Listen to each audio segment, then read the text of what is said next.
வாழ்க்கை என்பது 2 கலந்ததாக தான் இருக்குது. கணவன் மனைவி 2 பேர், அப்பா அம்மா 2 பேர் வீட்டில் இருக்கிறாங்க. வீட்டில் இருக்கிறாங்கன்னா அவங்க எப்படி இருக்கிறாங்க? சந்தோஷமாவா இருக்கிறாங்க? அறிஞர் அண்ணா அவர்கள் ஒரு முறை ஒரு திருமணத்தில் பேசுகிற போது ஒரு நிகழ்ச்சி சொன்னார். நான் அந்த கூட்டத்தில் இருந்தேன். ஒரு திருமணத்தில் மணமக்களை வாழ்த்துற போது அவர் சொல்கிறார், எப்படி இருக்கணும் குடும்பம்னு சொல்கிறார். அந்த கணவன் என்ன பண்ணுறான், சாயந்தரம் அலுவலகம் முடிஞ்சு வர்றான், வீட்டுக்கு வர்றான். மனைவிகிட்ட சொல்கிறான், நாளைக்கு ஆஃபீஸ் லீவு. சரிங்க, சரி நம்ம என்ன செய்யலாம்னு கேட்குறேன். என்ன செய்வோம்? வர்றியா? போய் கல்லணையை போய் சுற்றி பார்த்துட்டு வருவோம். சரி வாங்க போவோமே, போயிட்டு வருவோமே. ஏதாவது செஞ்சு எடுத்துகிட்டு வாயேன். என்ன செய்கிற? புளிச்சோறு செய்யட்டுங்களா? செய்ய, அதான் நீ நல்லா செய்விய, செஞ்சு எடுத்துகிட்டு வா. மறுநாள் போகிறாங்க. கல்லணையெல்லாம் போய் சுற்றி பார்க்குறாங்க. கணவனும் மனைவியும் மகிழ்ச்சியாக சுற்றி பார்த்துட்டு வர்றாங்க. மத்தியானம் ஆயிட்டு உட்காந்து சாப்பிட போகிறாங்க. வா சாப்பிடுவோன்னாரு. சாப்பிட்றாங்க. ஒரு சின்ன தட்டில் புளிச்சோறு எடுத்து வச்சு, தொட்டுக்கிறதுக்கு வத்தல் வரவு வடகமெல்லாம் வறுத்து வச்சு, இந்த எல்லாத்தையும் எடுத்து வச்சு, துவையல் வறுத்து வச்சு, இல்லை துவையல் எடுத்து வச்சு எடுத்து கொடுக்குறா சாப்பிட்றதுக்கு மனைவி. கணவன் வாங்கி சாப்பிட்ணும்ல. அவன் சொல்கிறான், இதை தான் வீட்டில் சாப்பிடுவோமேன்னா. எதை? இதை தான் இந்த இந்த தட்டில் வச்சு நீ நீட்டுவ, நான் வீட்டில் சாப்பிட்றது. வீட்டில் சாப்பிட்றது தானே அது, அதை சாப்பிட்றது தானே இங்கே வந்தோன்னா. ஏங்க நீங்கள் தானேங்க சொன்னீங்க புளி சோறு வேணும்னு சொல்லி, நான் அதுதானே செஞ்சேன். இதை செய்யலாம் அங்கே சாப்பிட்லாமேன்னு சொல்கிறீங்க. நீங்கள் தானே கல்லணைக்கு வாங்கன்னீங்க, வந்தோம். இங்கே வந்து இப்படி சொல்கிறீங்க. இல்லைப்பா, இந்த மாதிரி தான் நீ தட்டில் வச்சு தினம் கொடுப்பேன். நான் வீட்டில் எனக்கு சாப்பிடுவேன். அதுக்காக நான் வந்தேன். எடுத்து நீ உன் கையால் ஊட்டி விடுன்னா. இப்போ எதுக்கு சொல்கிறான்னு தெரியுதில்ல. அவன் எடுத்து இவனுக்கு ஊட்டி விடணுன்னா எடுத்து ஒரு வாயை எடுத்து கொடுத்தா, வாங்கி சாப்பிட்டான் சந்தோஷமாக. வாயில் வச்சு சாப்பிட்டான்னா, ஆமாம் நீ புளி சோறு எடுத்துகிட்டு வரேன்ல சொன்ன. ஆமாம் அதானே எடுத்து வந்துருக்கேன். எங்கே எடுத்து வந்துருக்க? எங்கே எடுத்து வந்துருக்க? புளிச்சோறா கொண்டு வந்திருக்க? சக்கரை பொங்கல் எடுத்து வந்துருக்குற? சக்கரை பொங்கல் இல்லைங்க, புளிச்சோறு. என்ன சக்கரை பொங்கல் இல்லை புளிச்சோறுங்கிற? இங்கே வா. இன்னும் இவன் எடுத்து அவள் வாயில், அதுக்காக தான் இந்த வேலையை செய்கிறான். எடுத்து அவள் வாயில் ஒரு தடவை ஊட்டி விட்டான். ஊட்டி விட்டு, பாரு சக்கரை பொங்கலா புளிச்சோறையா சொல்லு நீ அப்படின்னா. புளிச்சோறு தாங்க அப்படின்னா. அப்படியா? அப்போ உன் கையால் கொடுத்த உடனே புளிசோறு சக்கரை பொங்கலாக போயிட்டு போல இருக்கு அப்படின்னு. குடும்பம் அப்படி இருக்கணும்னா, குடும்பம் அப்படி இருக்கணும். எப்படி இருக்கணும்? சந்தோஷமாக ஒருத்தரை ஒருத்தர் மகிழ்வூட்டக்கூடிய வகையில் வாழ்க்கையில் நிகழ்ச்சிகளை அமைத்து கொண்டு மேலும் மேலும் மேலும் மேலும் அவங்க சந்தோஷமாக இருக்கணும். அப்படி தான் குடும்பம் இருக்கணும். அப்படி இல்லாமல் எப்போ பார்த்தாலும் எதையாவது ஒன்று கேட்குறது, அவன் இல்லைன்னு சொல்கிறேன். இந்த பாருங்க, என் வாழ்க்கையில் நடந்ததே நான் ஒன்று சொல்கிறேன். எனக்கு வந்துங்க கல்யாணம் ஆகிறதுக்கு முன்னாடி நான் சாமி கும்பிட்டது கிடையாது, கோயிலுக்கு போனது கிடையாது, எதுவுமே செஞ்சது கிடையாது. கோயில் பக்கமே போக மாட்டேன். நான் போகாததுனால ஒன்றும் நஷ்டம் கிடையாது. ஆனால் எவனையும் போகவும் விட மாட்டேன். அறிவு இருக்காடா, கோயிலுக்கு போவானே எவனாவது அப்படி இப்படின்னு போகிறவனையும் தடுத்துருவேன். இது மாதிரிலாம் இருந்துக்கிட்டு இருந்தேன். எனக்கு கல்யாணம் ஆச்சு. கல்யாணம் ஆனவுடனே என்ன செய்வாங்கன்னா, கோயிலுக்கு அழைச்சிட்டு போவாங்க. பொண்ணு மாப்பிள்ளையே, புது பொண்ணு புது மாப்பிள்ளையே கோயிலுக்கு அழைச்சிட்டு போவாங்க, கொள்ளுவாங்க. அதுமாரி கூப்பிட்றாங்க. நான் சொன்னேன் என் மனைவிகிட்ட, நீ போயிட்டு வா. நீங்கள் வரலையா? எனக்கும் சேர்த்து நீயே கும்பிட்டுட்டு வா அப்படின்னா 1 வாரம் 10 நாள் இப்படி ஓடி போச்சு. இப்போ என் மனைவி என்கிட்ட கேட்டாங்க, ஏங்க நீங்கள் கோயிலுக்கே வரமாட்டேங்கிறீங்களே, உங்களுக்கு சாமி பக்தியே இல்லையா? கடவுள் பக்தியே இல்லையா உங்களுக்குன்னா? இல்லவே இல்லை, கடவுள் பக்தியே எனக்கு கிடையாது. எனக்கு இருக்க, நான் கும்பிடலாமா அப்படின்னா, நீ வேணா கும்பிட்டுக்க, நான் கும்பிட மாட்டேன். நான் சாமி கும்பிட்ற வேலையை வச்சுக்க மாட்டேன், நீ வேணா கும்பிட்டுக்க அப்படின்னு. நான் எங்கள் ஊரில் இருக்கிற போது தினம் கோயிலுக்கு போவாங்க, போகட்டுமா? நீ வேணா போ, நான் வரமாட்டேன், அவ்வளோதான். சரின்னுட்டு போயிட்டு வந்து கோயிலுக்கு தினம் சாயந்தரம் கிளம்பி தனியாக போயிட்டு வந்துக்கிட்டு, அப்படி ஒரு வாரம் 10 நாள் போனதுக்கு பிறகு ஒரு நாள் வந்து, நான் தினம் கோயிலுக்கு தனியாக போகிறேன் இல்லைங்க. ஆமாம், இது போகிற வழியில் இந்த சின்ன பையன்கள்லாம் நின்றுக்கிட்டு கேலி பண்ணுறாங்க. உன்னையா கேலி பண்ணுறான்? அதில் ஒருத்தன் வந்து இடிச்சிட்டு போனான். உன்னையா? ஆமாம், இடிச்சிட்டு போனான். இடிச்சிட்டு ஒரு புருஷங்காரனுக்கு பொண்டாட்டியை ஒருத்தன் வந்து இடிச்சிட்டு போனான்னு சொன்னால் கோவம் வரணும்லங்க, வரும்ல. இப்போ எல்லாருக்கும் வரும். என் பொண்டாட்டியை ஒருத்தன் இடிச்சிட்டான்னா எனக்கு ஆத்திரம் வரணுமா இல்லையா? எனக்கு வரல. எனக்கு என்ன மனசில் ஓடுது அப்படின்னா, கல்யாணம் பண்ணுறதுக்கு முந்தி நம்ம பண்ணிக்கிட்டு இருந்த வேலையை இப்போ வேற எவனோ பண்ணுறான் போல இருக்கு.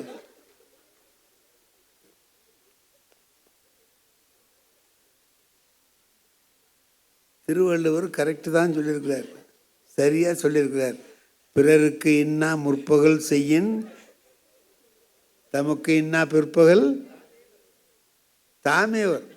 தாமே வருங்கிறது இதில் ரொம்ப முக்கியம். அவன்தான் வந்து திரும்பி நமக்கு தீமை செய்யணும்னு வேண்டியதில்லை, அது தானாகவே வந்து சேரும்ட்டார். தாமே வரும்.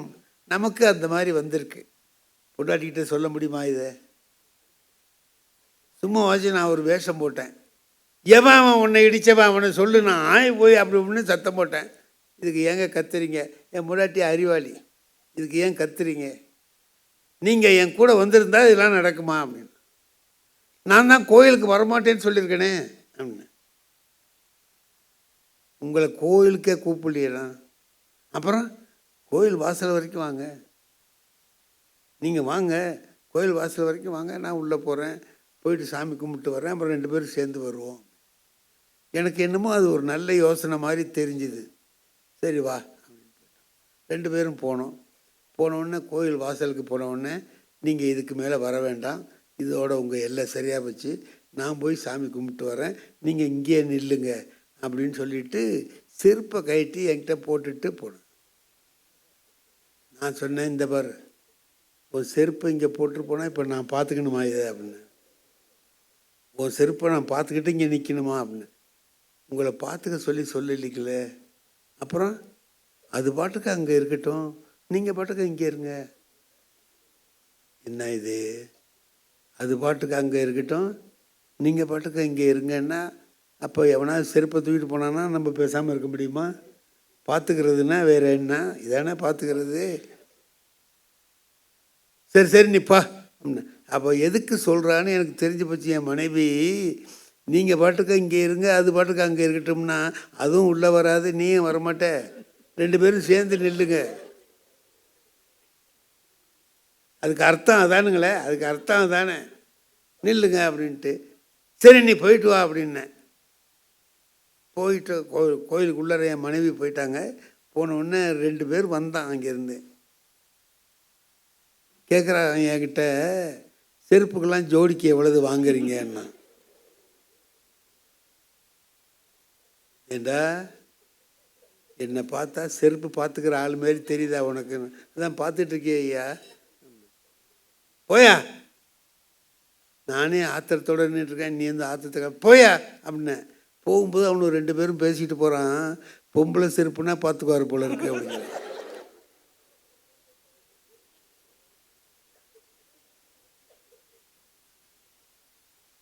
எனக்கா ஆத்திரம்னா அப்படி வருது. செருத்து போகாத கோயில் வாசலில் கொண்டாந்து நம்மளை நிறுத்தி செருப்பு பார்த்துக்க வச்சு, வர்றவன் போகிறவன்லாம் ஜோடிக்கு எவ்வளவு ஜோடிக்கு எவ்வளவுன்னு கேட்க வச்சு, நம்மளை கேவலப்படுத்தி விட்டாலே அப்படின்னு சொல்லிட்டு வரட்டும்ன்ட்டு, என்ன நீ பாட்டுக்கு போயிட்டே இது மாதிரி வர்றவங்கெல்லாம் செருப்பு ஜோடிக்கு எவ்வளவு வாங்குறீங்கன்னு சொல்லி என்ன கேட்குறாங்க. எனக்கு அசிங்கமாக இருக்குது, அவமானமாக இருக்குது அப்படின்னு. கவலையே படாதீங்க, என்ன கவலைப்படாதீங்க. என்ன கவலைப்படாமல் என்ன பண்ணுறது அப்படின்னு, நாளைக்கு நம்ம 2 பேருமே செருப்பு பார்த்துக்கிறவர்கிட்ட செருப்பை போட்டுருவோம். போட்டுட்டு நீங்கள் உள்ளே வந்துருங்கண்ணா. எங்கே? கோயில் உள்ள. கோயிலுக்கு தான் நான் வரமாட்டேன்னு சொல்லியிருக்கேனே. உங்களை என்ன சாமியாக கும்பிட சொன்னேன்? கல்யாண மண்டபத்துக்கு போகல.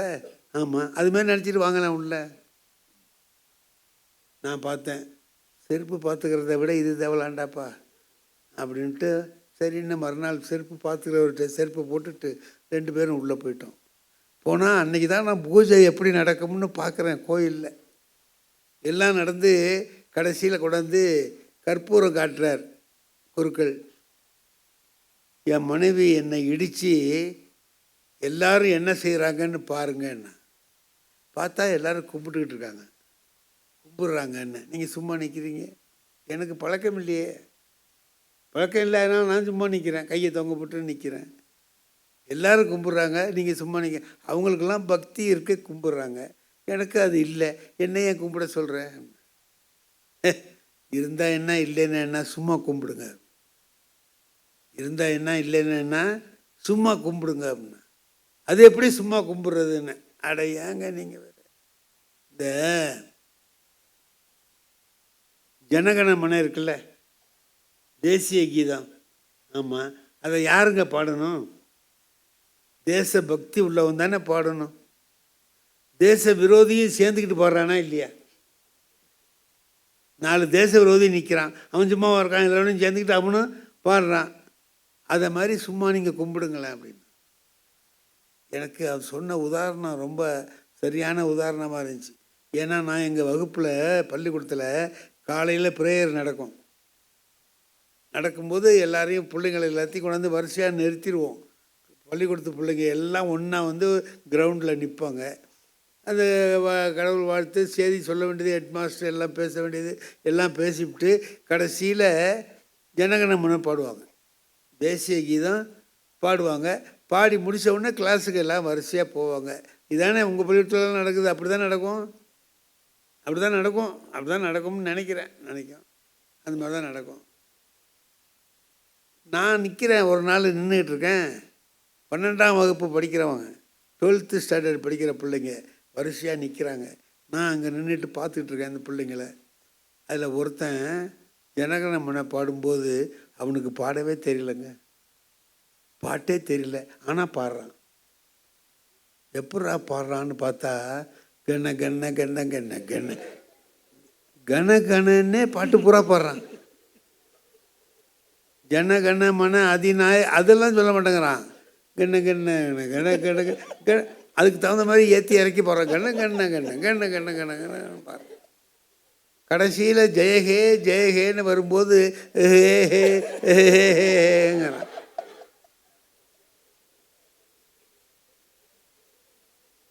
நான் பார்த்தேன், ஏய் இல்லைவா, தனியாக அழைச்சிட்டு போனேன். ஜனகணமன பாடு பார்ப்போம். தெரியாது சார். ஏண்டா ஒரு இந்தியனாக இருந்துக்கிட்டு ஜனகணமன தெரியாமல் இருக்கலாமாடா? இந்திய தேசிய கீதம் தெரியாமல் இருக்கலாமா? அவமானம் இல்லை? எப்போ நீ 12 வருஷமாக பாடிக்கிட்டு இருக்கிற, உனக்கு மனப்பாடம் ஆவலியாடான்னு. ஆவலியா சார், நான் என்ன பண்ணுறது அப்படின்னா, நாளைக்குள்ளே மனப்பாடம் பண்ணிட்டு வந்து இந்த பாட்டை எனக்கு ஒப்பிக்கணும் நீ அப்படின்னா. சரி சார், நீங்கள் ஒரு செய்யுள் மனப்பாடம் பண்ண சொன்னீங்களே, அதை செய்யவா இல்லை இதை செய்யவா அப்படின்னா. நீ ஒன்று மண்ணாங்கட்டி செய்யவனா போடா அப்படின்னு. எனக்கு அந்த நினப்பு வந்தது. நான் அதனால் என்ன பண்ணேன் தெரியுமா, அன்றைக்கி கையை எடுத்து கும்பிட்டேன். என் மனைவி சொன்னதை கேட்டுட்டு சரி வா அப்படின்னு கையெடுத்து கும்பிட்டேன். அதனுடைய விளைவு என்ன ஆச்சு தெரியுமோ, இன்னைக்கு வரைக்கும் நான் அந்த கையை எடுக்கலை, கும்பிட்டு அப்படி இருக்கு.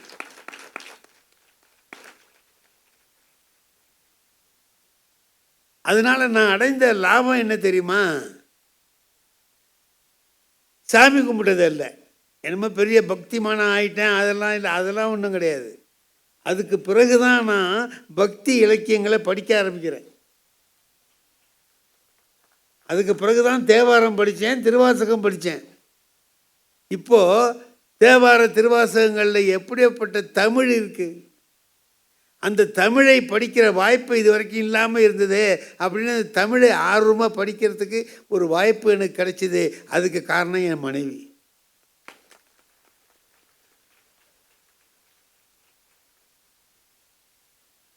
நாடகத்தால் உன் அடியார் போல் நடித்து நான் நடுவே வீடகத்தே புகுந்திடுவான் மிகப்பெரிதும் விரைகின்றேன் ஆடகச்சீர் பணிக்குன்றே இடையரா அன்பு உனக்கு என் ஊடகத்தே நின்று உருக தந்தருள் எம் உடையானேங்கிறது ஒரு திருவாசகம்.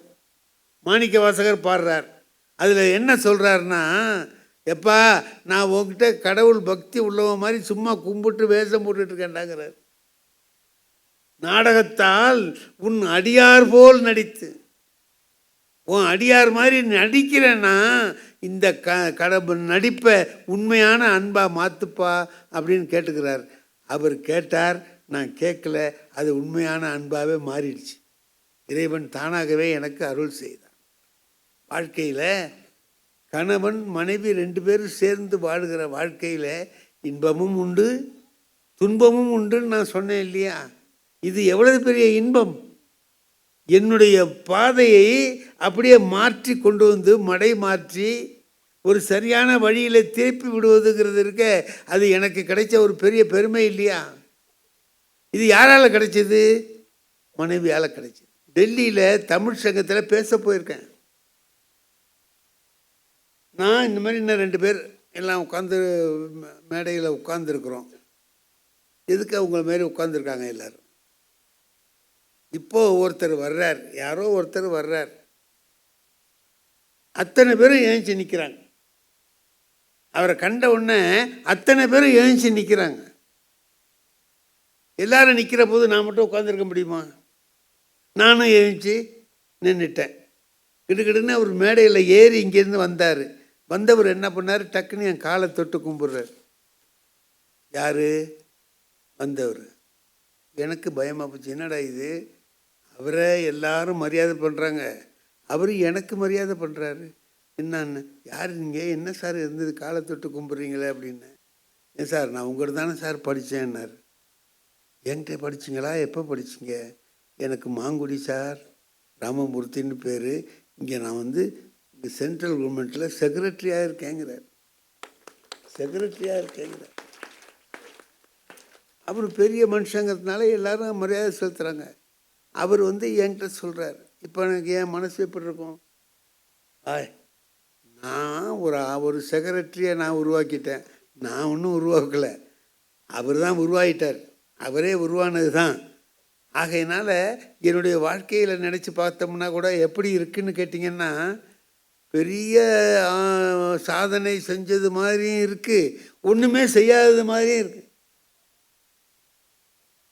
2 பேர் பெரிய பெரிய பதவியில் இருக்கிறவங்கள பார்க்குற போது மனசு பரவாயில்ல, நான் வாத்தியார் வேலைக்கு நல்ல காரியம் செஞ்சுருக்கிறேன், நல்ல சாதனைகள்லாம் நான் செஞ்சுருக்கிறேன் அப்படின்னு நினைக்கிறதும் தோணுது. இந்த கிளாஸ் கழுவுறவனை பார்த்தா, இதை விட திருவாரூர் பஸ் ஸ்டாண்டில் ஒருத்தன் ஒரு மூளை சரியில்லாமல் ஒரு பையன் லூஸ் மாதிரி நின்றுக்கிட்டு இப்படி அலைஞ்சிக்கிட்டே இருந்தான். நான் போகிறேன், என்னை காமிச்சு சொல்கிறான், இவர் தான் எங்கள் வாத்தியாருங்கிறான். இவர் தான் எங்கள் வாத்தியார், இவர் தான் நான் படித்தேன் அப்படின்னா. எனக்கு அவன் தெரியும், அவன் என்கிட்ட படித்தவன் தான். அவன் என்னமோ அப்படி ஆயிட்டான். என்னால் இல்லை, அவனாவே அப்படி ஆயிட்டான். அது அவன் ஆனதுக்கு நான் காரணம் கிடையாது. அவன் என்னமோ ஆயிட்டான். எங்கள் வாத்தியார் தான், எங்கள் வாத்தியார் தான் அப்படின்னா. நான் இப்படி மெதுவாக அவன் கண்ணில் படாமல் போயிடுவோன்ட்டு கிட்ட வந்துட்டான். சார் எப்படி அப்படின்னா, வாடாப்பா என்ன விஷயம் அப்படின்னு. உங்கள்கிட்ட தான் படித்தேன் அப்படின்னா. அதை ஏன் சும்மா சும்மா சொல்கிறேன்? நல்ல விஷயத்த சும்மா சும்மா சொல்லலாம், இது சங்கடமான விஷயத்தை எதுக்கடா சொல்கிற அப்படின்னு. ஒரு டீ குடிக்கணும், காப்பி காசு கொடுத்துட்டு போங்கன்னா. பையில் பார்த்தேன் 20 ரூபா இருந்துச்சு. சரி 20 ரூபா நோட்டு அவன்கிட்ட கொடுத்துட்டு திரும்பி இங்கே தான் வருவேன், அப்பவும் மறுபடியும் இவர் தான் எங்கள் வாத்தியார்னு சொல்லாத, அதுக்கும் சேர்த்து பணம் கொடுத்துட்டேன், இதோட இருந்துக்கிறா அப்படின்னு சொன்னேன். அவனுக்கு லஞ்சம் கொடுத்து நான் வாத்தியார்னு சொல்லாதடாங்கிறேன். வாத்தியார்னு சொல்லாதேங்கிறதுக்கு அவனுக்கு 10 ரூபா கொடுக்குறேன். இப்போ வாழ்க்கை எப்படி இருக்குது? இன்பமாக இருக்குதா இல்லை துன்பமாக இருக்குதா?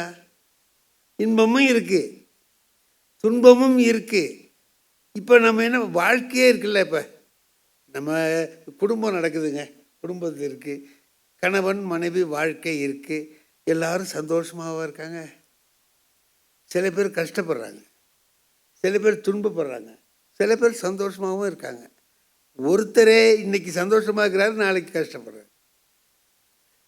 தொடர்ந்து நீ இன்பமாக இருக்கணும்னு சொல்ல முடியல, தொடர்ந்து துன்பமாக இருக்கணும்னு சொல்ல முடியல.